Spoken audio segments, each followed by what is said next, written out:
Il a donné les prophètes pour le perfectionnement des saints, en vue de l'œuvre du ministère et de l'édification du corps de Christ. Éphésiens 4, 11, 12. Nous allons considérer la question du ministère prophétique. Il a donné les uns comme prophètes. Mais tout d'abord, nous devons préciser certaines choses, car lorsque nous parlons du ministère prophétique, nous remarquons que les gens sont gouvernés par une certaine conception et l'associent à ce qui est appelé prophétie. Ils font le lien du terme prophétique avec des événements prédits, des dates, et ainsi de suite, se situant principalement dans le futur.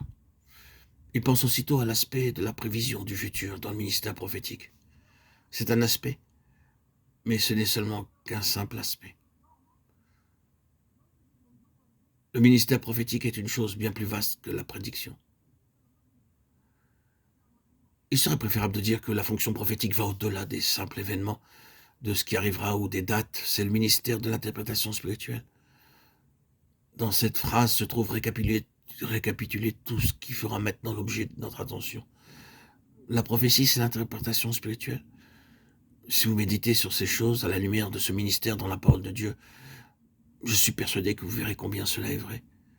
C'est l'interprétation des choses du point de vue spirituel, c'est l'introduction du domaine spirituel passé, présent et à venir parmi le peuple de Dieu, lui permettant de saisir la signification des choses, leur valeur, leur sens spirituel.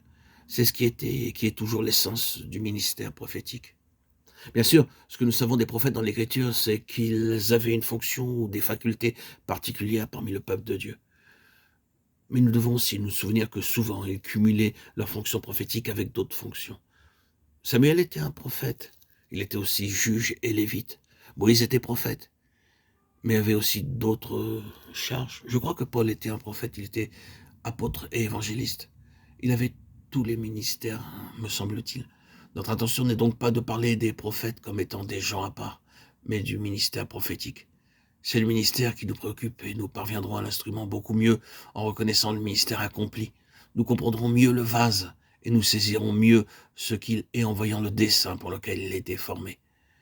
Permettez-moi de redire que c'est à une fonction et non pas à des personnes que nous faisons allusion lorsque nous parlons des prophètes ou du ministère prophétique.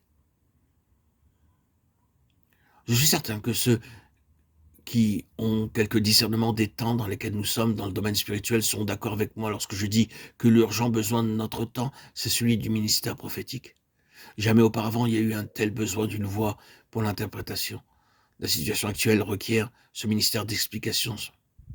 Il n'est pas nécessaire de faire des déclarations extravagantes ou d'être extrémiste dans les propos. Mais je ne pense pas que cela soit extravagant ni extrémiste de dire que le monde où la chrétienté aujourd'hui connaît la banqueroute à l'égard d'un véritable ministère prophétique, c'est-à-dire d'une voix qui interprète la pensée de Dieu pour le peuple. Une voix spirituelle. Cela peut exister ici et là à des degrés divers, mais de manière plus générale, ce ministère n'est pas pleinement manifesté. Souvent nos cœurs gémissent et s'écrient « Oh !» que la pensée de Dieu dans le temps où nous sommes puisse s'exprimer tout d'abord afin que son peuple en ait la connaissance et ensuite à travers son peuple pour les autres bien au-delà. Il y a un grand et urgent besoin du ministère prophétique dans les temps où nous sommes. Et je vais me proposer, à l'aide des écrits de Theodore Austin Spark, le messager auquel souvent je m'appuie pour avoir des renseignements, des explications en ce qui concerne la Bible. Les commentaires qu'il me donne m'offrent beaucoup de révélations. C'est un véritable panel qui est offert à tous ceux qui se plongent dans les écrits de Theodore Austin Spark. Donc je vais me proposer dans les prochains audios de commenter, d'expliquer, d'illustrer la pensée de Theodore Austin Spark sur le ministère prophétique. Pour cet audio que vous entendez à l'instant, ce n'est qu'une introduction.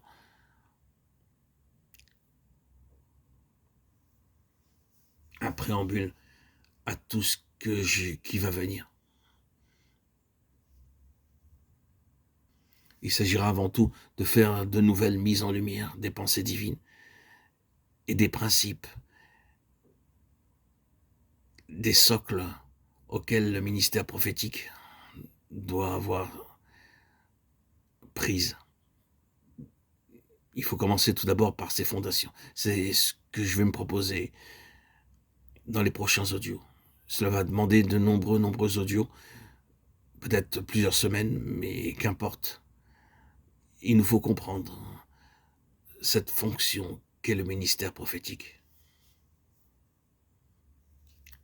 Et mettre au clair qu'elle n'est pas donnée à une personne en particulier, mais à nous tous, enfants de Dieu, qui sommes par notre baptême, apôtres, prophètes, enfants de Dieu, héritiers, co-héritiers du royaume. Ceci n'est qu'une introduction et une préparation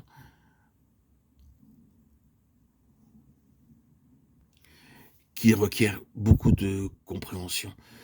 Donc il va falloir beaucoup d'audio pour saisir la pensée de Theodore Stinsmark sur le ministère prophétique.